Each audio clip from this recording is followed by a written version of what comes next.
जय जगन्नाथ। आज की इस वीडियो में आपका स्वागत है। तो आज हम लोग बातचीत करेंगे कि अगर आप कोलाबोरेशन में रिसर्च पेपर के ऊपर काम कर रहे हो तब क्या क्या बेस्ट प्रैक्टिस यूज होता है और क्या क्या कॉमन पिटफॉल है उसके बारे में बातचीत करेंगे। तो कोलाबोरेशन रिसर्च क्या होता है उसके बारे में थोड़ा बातचीत कर देते हैं। तो ये मेरा गूगल स्कॉलर का प्रोफाइल है और यहाँ पे मैं कोलाबोरेशन में एक पेपर किया था। ठीक है, मैं दिखा देता हूँ 2024 का डिजाइन कहाँ गया।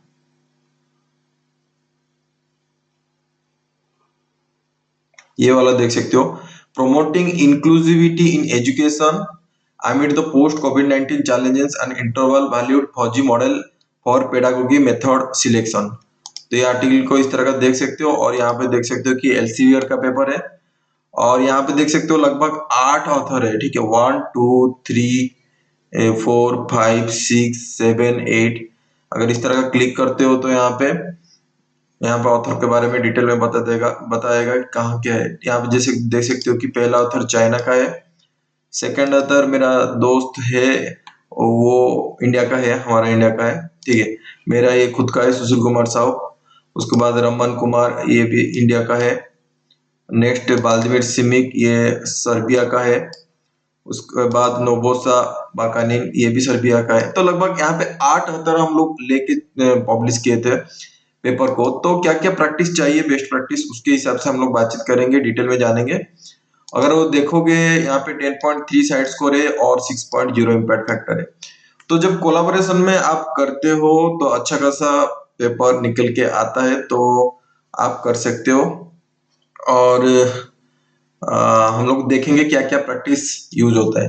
पहले कि जो आपका रिसर्च वर्क है उसका गोल को अच्छे से डिफाइन करो और उससे क्या क्या आप एक्सपेक्ट कर रहे हो उसके बारे में देखो। ठीक है, जो रिसर्च पेपर में आप लिख रहे हो उसका ऑब्जेक्टिव क्या है, रिसर्च का ऑब्जेक्टिव क्या है, रोल क्या है, टाइमलाइन क्या है, उससे क्या आउटकम आएगा, वो हर एक पॉइंट क्या है कि जितने कोलाबोरेशन में आपका रिसर्च पेपर में पब्लिश करने के लिए हर किसी का ऑथर का नाम रहेगा, ये सबको अच्छे से पता होना चाहिए। तो ये ऐसा नहीं कि सिर्फ आप ही रिसर्च पेपर लिख रहे हो और आप कोलाबोरेशन में 7-8 लोगों को रिसर्च पेपर में नाम वहां पे ऐड करो, ऐसा नहीं है। जो जो रिसर्च में पार्टिसिपेट कर रहे हैं उस रिसर्च का क्या ऑब्जेक्टिव है, ठीक है, उस रिसर्च का आउटकम क्या है, इसके बारे में क्लियरली हर एक जो कोलाबोरेशन का जो ऑथर है उनको पता होना चाहिए। देखो मैं जब किया था, मेरा बारे में खुद के बारे में बताऊं तो मैंने एक नया MCDM multi criteria decision making method के ऊपर नया एक ठो मेथड को सीखा था, समझा था। अच्छा खासा टाइम लगा था, 3 4 5 महीना इस तरह का लगा था अच्छा खासा उस सिर्फ मेथोडोलॉजी को समझ के खुद का प्रॉब्लम को इम्प्लीमेंटेशन करने के लिए। ठीक है, एक आप मेथड सीख लेते हो लेकिन खुद का प्रॉब्लम में जब उसको इन्वॉल्व करके रिजल्ट निकालते हो तो टाइम लगता है। तो वो मेथड को सीखा था। उसके बाद उस टाइम दौरान मतलब जब मैं रिसर्च वर्क कर रहा था उस टाइम में मैं कांटेक्ट किया था जो मेरा ऑथर लिस्ट में है, तो उनके साथ कांटेक्ट करके बातचीत किया था। ठीक है, तो इस तरह का आप अपना जो रिसर्च ऑब्जेक्टिव है उसको क्लियरली आप रखो और बाकी जो अदर ऑब्जेक्ट मतलब ऑथर्स है उनके साथ भी अच्छे से क्लियर अंडरस्टैंडिंग रहना चाहिए कि ये मेरा आउटकम है। ठीक है, जैसे कि यहाँ पे बात करूं कि ये वाला जो पेपर था, ये वाला जो पेपर था, ठीक है, यहाँ पे हम लोग का टारगेट था कि कोविड-19 के रिलेटेड और एजुकेशन के रिलेटेड लिखना था। ठीक है, ये मेरा आइडिया नहीं था, मैं सिर्फ ये वाला मैथमेटिकल मॉडल वाला पता था, इंटरवल वैल्यूड फौजी मॉडल, इसको मैंने अच्छे खासे सीखा था।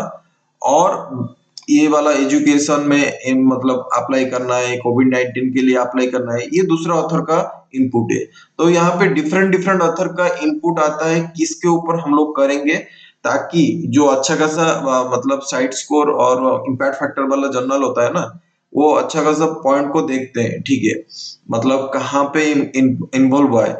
यहाँ पे सिर्फ एमसीडीएम मेथड का एडवांस वाला वर्जन नहीं लगा है, यहाँ पे पेडागोगी का मेथड के ऊपर लगा है, एजुकेशन में जो लगते हैं जो टीचिंग का स्टाइल होता है उसके ऊपर यूज करके हम लोग लगाए थे, और फिर कोविड 19 का चैलेंजेस के ऊपर लगाए। तो ये 5-6 कॉन्सेप्ट को यहाँ पे अच्छा खासा अमालगम जो वो बोलते हैं, मिक्स करके यहाँ पे हम लोग पेपर के ऊपर काम किए थे। ठीक है, तो जो भी आपका जो व्यू पॉइंट रहेगा जो डिफरेंट डिफरेंट ऑथर का, वो देखो कि वो पॉसिबल हो सकता है कि नहीं। जो जब आप रिसर्च पेपर लिख रहे हो, डिस्कशन कर रहे हो, और तब वो डिस्कशन का टाइम में देखो कि वो आप इम्प्लीमेंट कर पा रहे हो कि नहीं जब आप रिसर्च पेपर लिख रहे हो। ठीक है, चूज द राइट पार्टनर। ऐसा क्यों? राइट पार्टनर चूज करना बहुत इंपॉर्टेंट है। सिंपल बात है कि उसको भी उसके जिस रिलेटेड आप रिसर्च वर्क कर रहे हो उसके ऊपर भी उसको नॉलेज होना चाहिए। ठीक है, कोलाबोरेशन करो। जो मतलब collaboration with individual whose expertise complement the project. मतलब आप जिस रिसर्च एरिया में काम कर रहे हो उनका जो एक्सपर्टीज जो मिलेगा, जो मतलब आप जब बातचीत करके अपना रिसर्च ऑब्जेक्टिव ये सब बातचीत करोगे, बातचीत करने के टाइम में उनका भी इनपुट आएगा। ठीक है, तो उस तरह इंसान के साथ आप कोलाबोरेशन कर सकते हो, ऑथर के साथ, रिसर्चर के साथ आप कोलाबोरेशन कर सकते हो, ताकि उनका काम करने का तरीका, कम्युनिकेशन और जो रिसर्च में एथिकल स्टैंडर्ड रहेगा वो सब मैच होना चाहिए। ठीक है, नेक्स्ट है एस्टेब्लिश इफेक्टिव कम्युनिकेशन। तो कम्युनिकेशन मतलब 7-8 ऑथर है तो अच्छा खासा आपको कम्युनिकेशन रखना पड़ेगा। तो उसके लिए आप ईमेल में इंटरेक्शन कर सकते हो। ठीक है, जो भी आपका रिसर्च का अपडेट आया उसको आप ईमेल करके अपडेट कर सकते हो बाकी रिसर्चर के साथ। और क्या है कि आप वीडियो कॉल के थ्रू से भी आप बातचीत कर सकते हो। कहीं पे अगर प्रॉब्लम में फंस गए हो या कुछ नया चीज उस रिसर्च में आपको ऐड करना है, तो अच्छा खासा आपको कम्युनिकेशन के थ्रू से उसको प्रॉब्लम को सॉल्व कर सकते हो। ठीक है, develop a collaborative research plan. तो अब क्या क्या, कौन कौन सा ऑथर, कौन कौन सा रिसर्चर जो आप रिसर्च पेपर में ऑथर का हिसाब से नाम रखोगे, तो कौन कौन क्या क्या को काम करेंगे उसके ऊपर अच्छे से आप क्या करो कि पहले से एक प्लान कर दो। जैसे कि यहाँ पे आउटलाइन रिसर्च, उसके बाद methodology, data collection, analysis procedure and dissemination strategy to keep the team aligned with the project goals. अगर आप 10 लोग के साथ मतलब ऑथरशिप के साथ काम कर रहे हो, ठीक है, मैंने अभी देखा कि बीटेक का फाइनल ईयर में, बैचलर डिग्री का फाइनल ईयर में अभी बोलते हैं कि रिसर्च पेपर लिखने के लिए, तो वहां पे तो ग्रुप वर्क होता है और एक रिसर्च पेपर लिखना पड़ता है। तो उस टाइम में आप डिसाइड कर दो जो आपका टीम में है, जो जो ऑथर उस रिसर्च पेपर में नाम रहेगा, तो वो पहले से डिवाइड कर दो कि किसके किसका काम है। कोई अगर मेथोडोलॉजी के ऊपर काम कर रहा है, जो कुछ मैथमेटिकल मेथड्स को अप्लाई करके वहां पे रिजल्ट्स एंड डिस्कशन कर रहा है, तो वहां पे डिवाइड कर दो कि ये चीज ये पर्टिकुलर ऑथर काम करेगा। उसके बाद कोई अगर पर्टिकुलरली लिख रहा है, मतलब इंट्रोडक्शन लिख रहा है या लिटरेचर रिव्यू लिख रहा है, वो डिवाइड कर दो ऑथर के साथ, अलग अलग ऑथर का अलग अलग काम रहेगा। लेकिन जब तक आप कम्युनिकेशन स्ट्रांग नहीं रहेगा तो ये रिसर्च प्लान या मतलब अच्छे से फ्लो नहीं रहेगा। ठीक है, क्योंकि अगर रिसर्च बातचीत अच्छे से नहीं रहेगा, कम्युनिकेशन अच्छे से नहीं रहेगा, तो अच्छा खासा जो टीम बना के रखे हो रिसर्च पेपर निकालने के लिए, वो कंप्लीट ही नहीं होगा। ठीक है, तो अच्छा खासा आप कर सकते हो। डिफरेंट डिफरेंट जो ऑथर है उनका उनको आप दे सकते हो काम, जैसे कि आउटलाइन बनाने के लिए, मेथोडोलॉजी बनाने के लिए, डाटा कौन कलेक्शन करेगा, डाटा एनालिसिस कौन करेगा, एनालिसिस का प्रोसीजर क्या होगा। ठीक है, ये सब अच्छा खासा प्लानिंग करके आपको करना पड़ेगा। ठीक है, अगर आप रिसर्च पेपर कैसे लिखते हो उसके बारे में पता नहीं, यहाँ पे देख सकते हो, यहाँ right your research paper with me में यहाँ पे मैं एक तो अच्छा खासा पूरा डिटेल में स्टेप बाय स्टेप बताया हूँ, इसको जाके चेकआउट कर सकते हो। लेकिन ये प्रिलिमिनरी स्टेज के लिए, जो पहला पहला रिसर्च पेपर लिख रहे हैं उनके लिए है। ठीक है, और भी एक तो प्ले लिस्ट है, वहां पे लिटरेचर रिव्यू, बिब्लियोमेट्रिक एनालिसिस कैसे करते हैं, वहां पे भी 20 घंटा का लगभग मैंने इंफॉर्मेशन दिया हूँ, उसको भी जाके चेकआउट कर सकते हो। ये वाला अगर प्ले लिस्ट में जाके चेकआउट करते हो तो यहाँ पे 5 घंटा का लगभग यहाँ पे आपको टाइम लगेगा। ठीक है, नेक्स्ट पॉइंट अगर हम लोग बातचीत करेंगे कि जो डाटा है उसको, जो रिसोर्स के हिसाब से हम लोग लेते हैं जो डाटा को, क्योंकि डाटा बहुत इंपॉर्टेंट रहता है। जो डाटा को आप कलेक्ट कर रहे हो, डाटा को जो आप जिस माध्यम में कर रहे हो, प्राइमरी डाटा हो या सेकेंडरी डाटा हो, जिस माध्यम में आप उस डाटा को कलेक्ट कर रहे हो और डाटा को जब शेयर कर रहे हो, वहां पे बहुत इंपॉर्टेंट रहता है तो जिस जिस टीम मेंबर जो है वो उनके ऊपर भरोसा होना चाहिए, ताकि बाद में क्या होगा कि वो डाटा को रिसर्च पेपर पब्लिश होने से पहले वो खुद काम करके पेपर पब्लिश कर देगा। इस तरह का भी कॉन्फ्लिक्ट आया है। मतलब जब डाटा आप शेयर करते हो तो डाटा शेयर करने के बाद अगर किसी को रिसर्च पेपर लिखना आता है तो वो क्या करता है, खुद को वो लिख के पब्लिश कर देता है। तो जो डाटा है वो भरोसा वाला लोगों के साथ आप ऑथरशिप कर सकते हो, ताकि वो डाटा निकले ना, ठीक है। जो एनालिसिस कर रहे हो, जिस भी सॉफ्टवेयर आप यूज कर रहे हो, ठीक है, उस सॉफ्टवेयर के थ्रू जो एनालिसिस कर रहे हो डाटा को मत शेयर करो, ठीक है। एक क्वेश्चन आप पूछ सकते हो कि जब रिव्यू टाइम आएगा, आप रिसर्च पेपर लिख रहे हो, रिसर्च पेपर सबमिट करोगे, वहां पे रिव्यू टाइम आएगा। वहां पे कभी कभी क्या बोलते हैं कि जो डाटा आप काम किए हो वो डाटा को शेयर करने के लिए, तो उस टाइम में आप सिलेक्टेड डाटा जो आपको लग रहा है उनका जो रिक्वायरमेंट है उस डाटा को आप शेयर कर सकते हो। पूरा कंप्लीटली जो काम किए हो डाटा को वो शेयर करना जरूरी नहीं है। जो उनका रिक्वायरमेंट है सिलेक्टेड डाटा को आप क्या कर सकते हो कि शेयर कर सकते हो, ठीक है। प्रोमोट डाइवर्सिटी एंड इंक्लूसिविटी, तो यहाँ पे जो टीम आप लेके चल रहे हो ऑथरशिप, तो यहाँ पे देख सकते हो कि मैं जो रिसर्च पेपर पब्लिश किया था उसमें चाइना का ऑथर था, उसके बाद सर्बिया का ऑथर था, यहाँ पे और एक देख सकते हो सऊदी अरेबिया की ऑथर है, इंडिया का ऑथर है। तो ये हो गया कंट्री के हिसाब से, मतलब यहाँ पे फ्यूचर में जाके कोलाबोरेशन करने के लिए अच्छा खासा स्कोप मिलेगा, ठीक है। तो ये डिफरेंट डिफरेंट कंट्री के हिसाब से यहाँ पे आ जाता है। तो वो पहले पहले जो रिसर्च पेपर लिख रहे हैं उनके लिए नहीं है। पहले पहले तो आपका जो अगर बीटेक लेवल में कोई, बैचलर लेवल में कोई रिसर्च पेपर लिख रहा है तो वो तो खुद का जो ग्रुप बना होगा 7 सेमिस्टर में, 8 सेमिस्टर में जो ग्रुप बनाए होंगे उस ग्रुप के हिसाब से वहां पे आपको लिखना पड़ेगा। लेकिन आगे जाके आप जब रिसर्च पेपर लिख रहे हो और बाहर देश का कोई ऑथर के साथ, आउटसाइड इंडिया का ऑथर के साथ आप कोलाबोरेशन कर रहे हो, तो वो धीरे धीरे टाइम लगेगा। ये कोलाबोरेशन कैसे स्टार्ट होता है, जब आप number of research paper publish करोगे, कोई एडिटर इन चीफ के साथ आपका कॉन्टैक्ट रहेगा, तब आपका रिसर्च वर्क और उनका रिसर्च वर्क अगर मैच होगा तब जाके आप क्या कर सकते हो कि उनको रिक्वेस्ट करके आप बातचीत कर सकते हो कि कोलाबोरेशन कोलाबोरेशन में हम मैं यहाँ पे रिसर्च पेपर पब्लिश करना चाहता हूँ, इस तरह का मेल लिख के आप भेज सकते हो, ठीक है। तब जाके ये डाइवर्सिटी वाला कॉन्सेप्ट आपका रिसर्च पेपर में दिखाई देगा कि जो डिफरेंट डिफरेंट ऑथर है वो डिफरेंट कंट्री का रहेगा, ठीक है। इंटरडिसिप्लिनरी अप्रोच रख सकते हो, जो रिसर्च पेपर आप पब्लिश कर रहे हो वो सिंगल फोकस नहीं होना चाहिए। अलग अलग इंटरडिसिप्लिनरी अप्रोच को आप यूज कर सकते हो, ठीक है। allocate adequate resources, जैसे कि अगर फंडिंग चाहिए रिसर्च पेपर पब्लिश करने के लिए अच्छा खासा, अगर देखोगे एल्सेवियर, टेलर एंड फ्रांसिस अच्छा खासा 2000-3000 डॉलर, ये वाला पेपर अगर देखोगे, मेरा जो पेपर पब्लिश हुआ था, तो यहाँ पे देख सकते हो कि 3890 डॉलर लगा हुआ है, मतलब 3800 4000 क्या डॉलर आसपास। ऐसा नहीं है कि मैं यहाँ पे पैसा दिया हूँ, ठीक है। ये अगर आप ओपन एक्सेस में पब्लिश करना चाहते हो तभी जाके यहाँ पे पैसा देना पड़ेगा, नहीं तो ये हाइब्रिड वाला है, फ्री में भी आप पेपर पब्लिश कर सकते हो, ठीक है। लेकिन टाइम लगेगा, वो रिसर्च पेपर और हर कोई पढ़ नहीं पाएगा। जिसका साइंस डायरेक्ट का एक्सेस होगा, जिस कॉलेज का, जिस यूनिवर्सिटी का, वो लोग उसको पढ़ सकते हैं, बाकी लोग नहीं पढ़ सकते। तो ये लिमिटेशन है, ठीक है।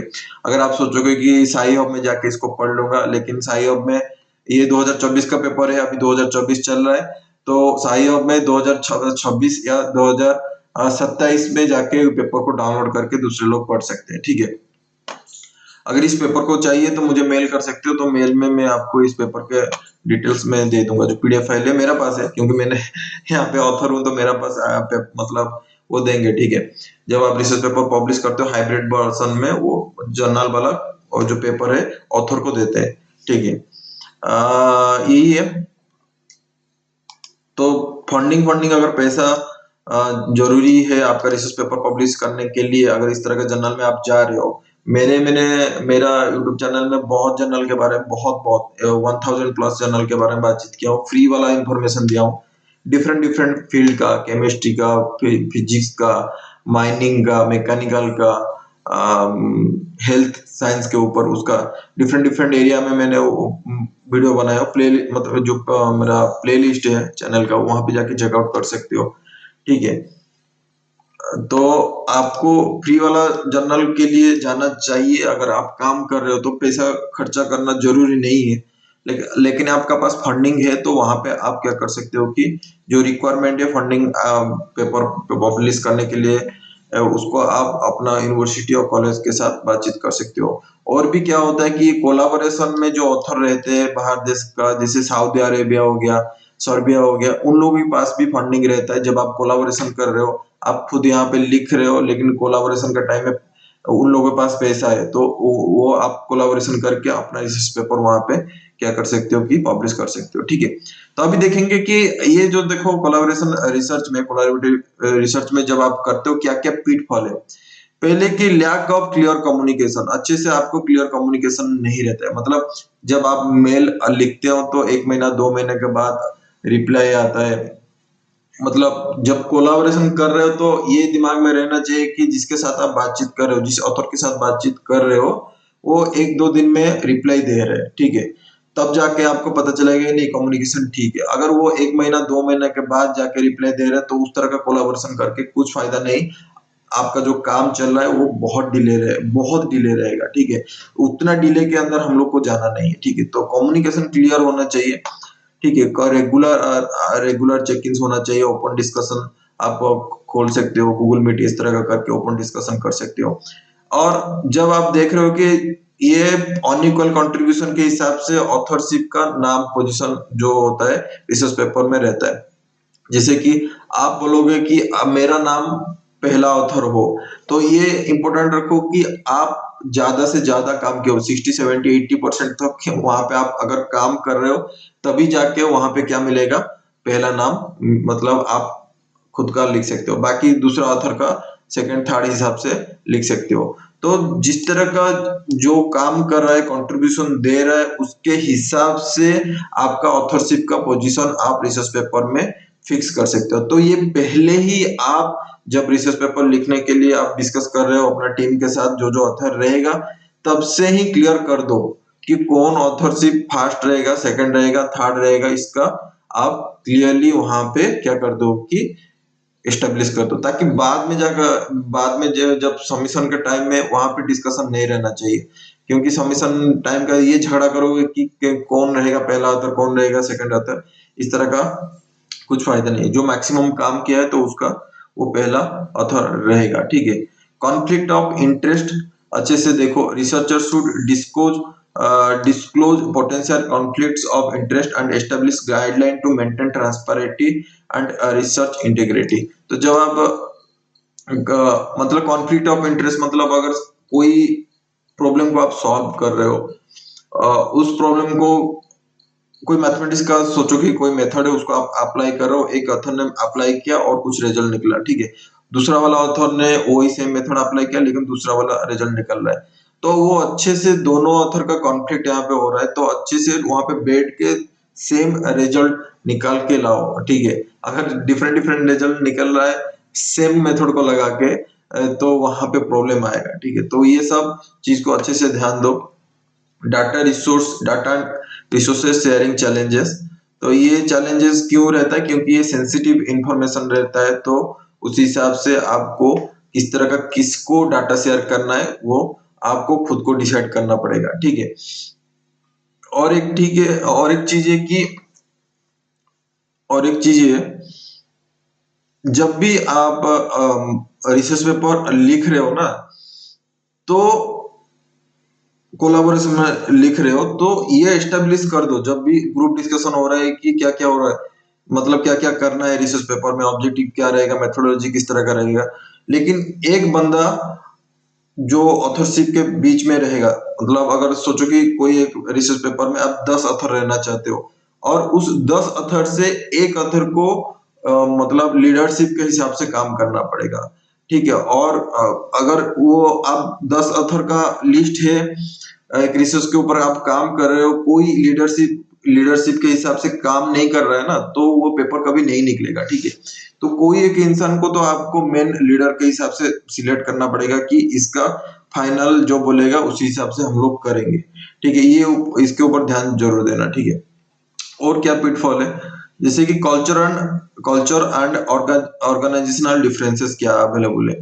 ठीक है, डिफरेंट डिफरेंट ऑर्गेनाइजेशन का डिफरेंट बैकग्राउंड रहता है, तो वो उनका कंडीशन एफिलिएशन के हिसाब से वहां पे आपको लिखना पड़ता है।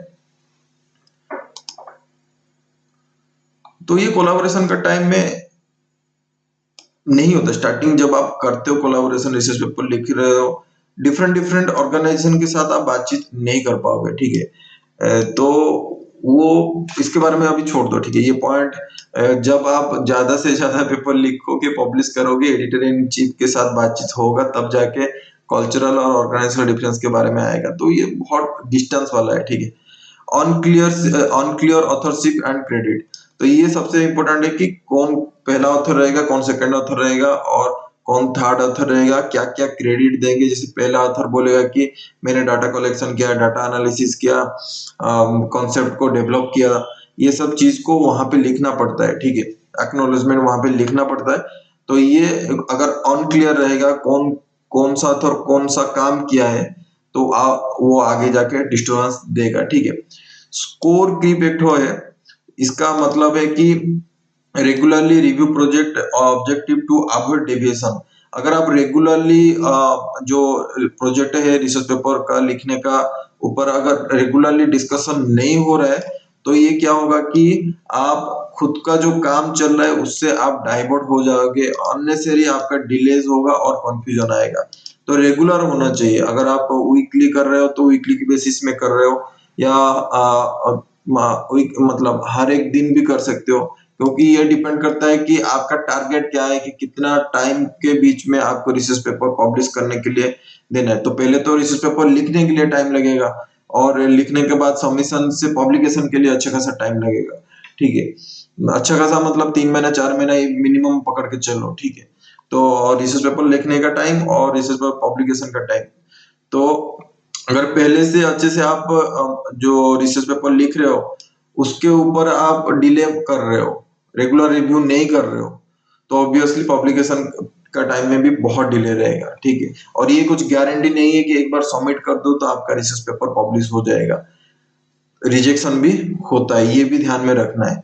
तो इसलिए रेगुलर करो, हफ्ते में 2 दिन करो, हफ्ते में हर एक दिन भी आप कर सकते हो रेगुलरली, अगर आपको रिसर्च पेपर निकालना है तो। ठीक है, क्योंकि लिखने में भी अच्छा खासा टाइम जाता है। जो लिखता है उसको पता है, अगर आप लिखे होंगे तो जरूर आपको पता होगा। इनएडिक्वेट कॉन्फ्लिक्ट ऑफ रिजोल्यूशन एक अनदर पिटफॉल है जो कोलैबोरेशन के लिए। यहाँ पे क्या होता है कि establish a structure approach to resolve conflict such as mediator और प्रोटोकॉल। तो ये मैंने बताया था कि जब आप रिसर्च पेपर में 10 ऑथर रखते हो तो वहां पे एक टीम लीडर होना चाहिए, जो भी रिजॉल्व आए, मतलब जो भी कॉन्फ्लिक्ट्स आएगा उसको आप आके जाके वो प्रॉब्लम को सॉल्व करेगा। ठीक है, अगर ये नई चीज होता है तो कोलैबोरेशन में प्रॉब्लम आएगा। ठीक है, तो यही सब पॉइंट था जो कि क्या क्या बेस्ट प्रैक्टिसेस है, क्या क्या कॉमन पिटफॉल है जब आप कोलैबोरेशन में रिसर्च वर्क करते हो। ठीक है, तो यही चीज था। आज के लिए इतना ही है। जय Jagannath, lots of love from Odisha. See you in the next video. Bye.